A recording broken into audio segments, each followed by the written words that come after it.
Thank you very much for sticking to the end. We're almost there. So I will present you this study where, so the manuscript is still in preparation. I will give you a preview of what we have so far. Yeah, so it's about the development of rapid face categorization from infant to adults, and we'll be using EEG. So let's start. Perceiving faces within a fraction of a second is of utmost importance for humans across the lifespan, and we possess a strong face bias, showing that even in complex visual environment, our gaze will be automatically and immediately attracted to the person and the face of the person, and this bias is already measured from 6 months of age. Face perception follows a protracted development over the first year, from a broad sensitivity to face-like pattern that we can already measure from the womb, to fine-grained perception of subtle cues, like identity or facial expression, which emerge much later. And while this lifelong importance and specificity of faces is well established in humans, we are still lacking common methods and paradigms to precisely compare the efficiency of face perception at different ages. So for instance, we have different behavioral methods that will rely on looking time, but this is not super adapted to measure fine sensitive age differences. The ERPs will not rely on the same latencies and components, and fMRI is now having some very nice and promising novel approaches to compare different ages and go much younger than before, but we're still limited in the temporal resolution in that case. And so today I'm going to focus on the frequency tagging EEG to capture visual categorization. So this approach derives from a quite simple observation, a simple principle that when you present stimuli periodically, it will induce a periodic neural response in your brain at the same frequency of stimulation. It's quite an effective approach to measure categorization, and it presents many advantages for developmental research, as it reaches a quite high signal-to-noise ratio in very short testing time. And the fact that the presentation is periodic, you predefine the frequency of interest where you want to analyze your data later on, and you define that in advance of data collection. So it makes your analysis quite objective. Over the last decades, a large number of studies have used frequency tagging EEG to investigate face selectivity, face selective responses. So I'm going to list a couple of them here that we will be using on later on. So for instance, we have some studies in 4 to 12 months old infants that tested face perception with and without olfactory stimulation. In children, we have face perception in preschoolers in relation to their reading abilities. We also have face perception investigated in the case of autistic participants in 10-year-old children. And in terms of adult studies, we have a large corpus of papers which took advantage of this technique using different cognitive tasks. So of course, all of these data were collected to answer their own research questions. But what was interesting for us at some point is that all of them at some point in the data they collected used the same baseline type of condition, relying on the same paradigm for face categorization. And so what we did is that we collected all of this raw data together to reanalyze everything from scratch with the purpose of characterizing the neural changes in the development of face categorization from infants, children, and adults. So I will present today some analysis focusing on quantitative, qualitative differences and describing the time dynamics across ages. And those are the groups I will focus on. So they come from mostly from the references that are cited just above. We have 2 groups of infants, 5 months old and 10 months old, 2 groups of children, 5-year-old and 10-year-olds, and 1 group of adults. So overall, that's 140 participants from these published data and also some unpublished participants. So more precisely, the frequency tagging EEG, you will have a type of stimulation sequence that look like this. So in visual stimulation, you have visual stimuli, of course, that appear periodically on the screen, and it will present many pictures, many different categories. Here we have only natural photographs. The EEG will record the brain activity in real time, and we are particularly interested in the periodic activity that is induced by the visual stimulation. So what we do is that we analyze the signal in the frequency domain, and I will show you also later on this type of spectra with the amplitude by frequency. Now, if we decompose the structure of, for instance, 2 seconds here of the stimulation, you will find 6 images per second in that case. That will correspond to a 6 Hertz presentation rate. That will elicit a 6 Hertz general visual response. So this response corresponds to the fact that your brain detected that there were 6 pictures every second. So it's really just a basic detection of a stimulus change. But this is called frequency tagging, also because we can tag different information at different frequencies. And so what we do is that we introduce a category of interest, here faces, and we insert it at different intervals, at regular intervals, sorry, to measure the categorization. And here the neural response will be selective if it elicits a different response from other stimuli and that the specificity is generalized across all the exemplars of this category. And if the category is formed, the phase selective response will be recorded at the predefined frequency of interest. So here 1.2 Hertz because it's 1 every 5th stimulus. In addition, because it's initially recorded in time, and because we have this fixed periodic interval, it also allows time domain analysis, and in this case we have an interval of 750 milliseconds in between 2 phases, which allows enough time for the brain to fully respond. Okay, so I will start with the phase selective response. As we can expect from the fact that the data is partly already published, all the age groups present with peak in the frequency of interest. So this is the red arrow I show you here, the 1.2 Hertz. It's expressed in amplitude, and it's plotted for every group age in front of their the topography that shows the electrodes from which it's recorded from. And also in most cases, you will see some harmonics. So those are peaks at the integer of the frequency of interest of stimulation, so 1.2, 2.4, 3.6, 4.8, etc. In fact, the data at those peaks, the harmonics, are part of the response. And to make the measure comparable across groups, we have to calculate, like to know how many peaks we will take into account. And so we calculate how many significant harmonics are, and we take the maximum across all groups to sum them together.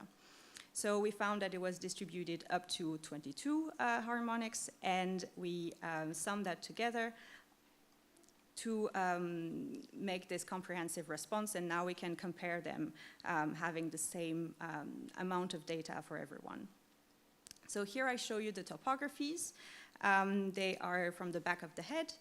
And the little ones on the right are scaled to their own maximum, and the ones on the left are scaled up to the maximum defined across all groups. And so you can already guess that there are indeed some differences by age.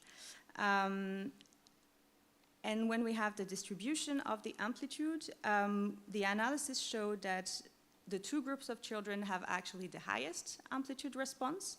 The lowest amplitude is found for the youngest infant. And so we obtain this inverted U-shaped distribution of the amplitude. So I told you just before that we gathered all the harmonics together to provide this first comprehensive response. But now if we look at the harmonic contribution of the response, on the left here, I show you the exact same graph that I just pictured you, but this time I show you the contribution of each harmonic to the histogram. And we can see that we have more and more harmonic contributing to the response, so that is the different levels of colors. And if we look at if you look at the proportion graph, which represents the same data, and if you draw a line at 90%, you will have 90% of the response that is represented by a single harmonic in the youngest infant, but it goes to 3, 5, 7, and 8 are harmonic for the older groups.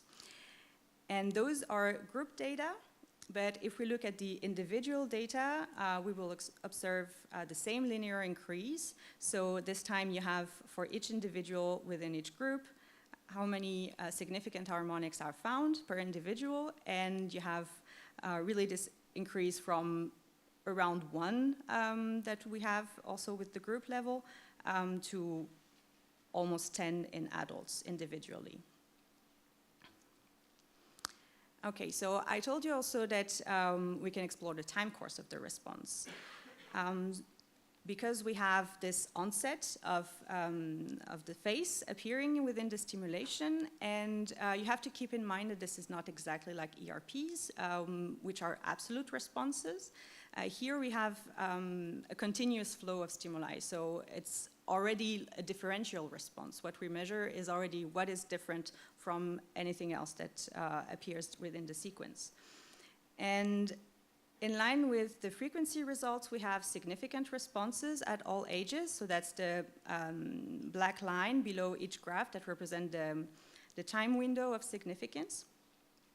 And you can observe as well that the shape of the response will not be the same by age. We have more positive amplitude in infants than in children, where we have much more negative significance. And we obtain some kind of balance in adults with positive and negative components. So overall, you have this late single component in early development, and with age, the response arrives earlier and they take this more complex form. Okay, finally, I told you about also the 6 Hz response, so that's the general visual response, which corresponds to the detection of the 6 stimuli per second. And in that case, what you can see is that you already perceive all the peaks at 6, 12, 18, etc. And you see them already from quite early on. So there is obviously a high significance, and already from young age. We have an equivalent number of harmonic. It's between 6 and 8. And when we do the sum on the 8 harmonic, what we obtain is the highest amplitude this time for the youngest infant.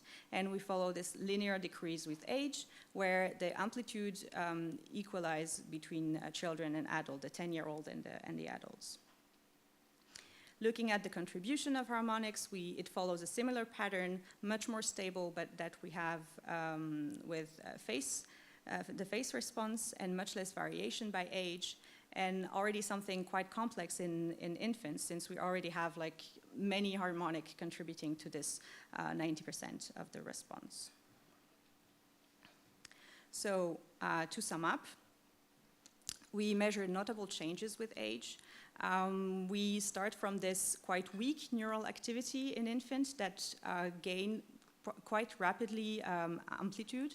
And this relates to more effective categorization. So as I was saying, like, this is a differential measure, so the amplitude that we measure is the amount of difference engaged between the other object and faces. And it goes with the fact that the faces with development are more and more recognized as faces, but also that the non-face also less and less mistaken for faces. We measure this age-related complexification that goes between the number of harmonics that increase linearly and contribute more and more to the responses, and the time course that reflects earlier and more complex response pattern by integrating positive and negative components. Finally, the general visual response is more stable with age and is already quite complex in young infants. And while we have this early maturing basic visual function already for already very quickly presented stimuli, because with 6 Hz, each image is 170 milliseconds on screen, we measure this nonlinear development of face categorization that is also known from the literature.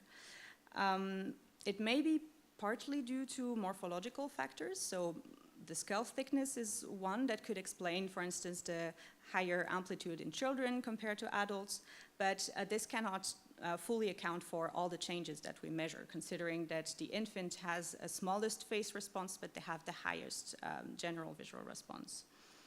So it's certainly explained also, of course, by the neural development, and we can suppose that the school age in children correlates with high plasticity of their neural networks, and that could account for the more dorsal topography, for instance, and the more negative responses that they have in the time domain.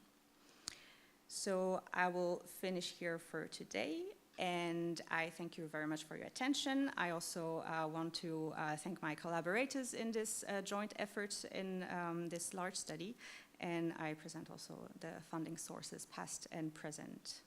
Thank you very much.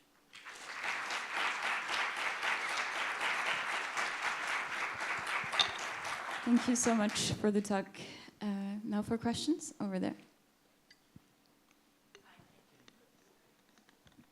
Thanks for a great talk. So I was wondering, you're listing two explanations for why the effects in babies may be less prominent. Have you considered simply just some maturation, so lack of babies' brains are generally slower, like as we had this afternoon, and it's known from the literature, less myelinated. So could it just be that you're not giving them enough time to take in the visual information necessary for categorization? So we have this dissociation between the 6 Hertz and the 1 Hertz, and so in a way, like, yeah, for the face selective areas, for sure it's a developmental. I mean, for sure that's my hypothesis, but yeah, I imagine that it's the function that is not yet still super effective.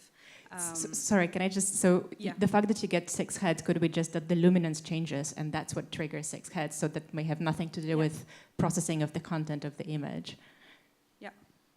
Yeah, that's true. I just related to that, to the fact that they can process the difference in this short amount of time. But yeah, it also absolutely driven by low-level cues. But yeah, one thing that we have from the time domain is we still have a return to baseline. So it's still, I mean, yes, it could be a cue, let's say, that this is what they can do at this time. Yeah. In terms of response.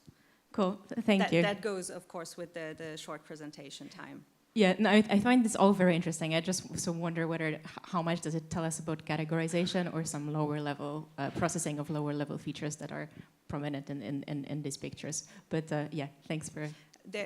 So we don't have it here in those studies, but the first study that used that in infant used a scramble condition, and they don't have anything in the scramble condition. So supposedly a high-level categorization. Thanks. Okay, we have one more question over there. Thank you for the talk. I have a question about the function of the harmonics. So if you can talk a bit about that, and I think your ages were probably defined by the samples you had in the former studies, but if you have some ideas on which ages, it would be interesting to study the shifts in harmonics, also related to the talk in the afternoon, theta, alpha, yes. Thank you. So yeah, the harmonics, I have one additional slide for that. Let me find it, yes. So the idea of the harmonics is when you have in this case with the frequency presentation, not just checking on neural rhythm, but this type of presentation that induced the stimulation, the frequency stimulation. Sorry, I lost myself. Yeah, you do the fast Fourier transform, And it's a way of representing the signal. So the whole entirety of your signal is somewhere in the spectrum. And with this slide, what is represented in black, you have an original, it's a 3 Hertz stimulation, but it's from visual stimuli. You have in black you see my, no, you don't see it. Okay, sorry, I don't have a pointer. You have here the original brain signal, and the FFT will create those peaks. So the fundamental one, which is the first onset, and the harmonics, and they're represented here in color. Each of the peak in the FFT is a sine wave, and it doesn't, as such, represent anything independent in the brain. In that case, I say again. But so in our case, we needed to combine all of them together. In terms of when do they arise, I don't know, but this is something that we link with the time domain analysis that I presented you, where you have in the youngest, you have like just this one bump. And when you start seeing more, then you can expect that there are more harmonics that will help recreating this complex waveform. Okay, that's our time for questions. Let's thank the speaker again.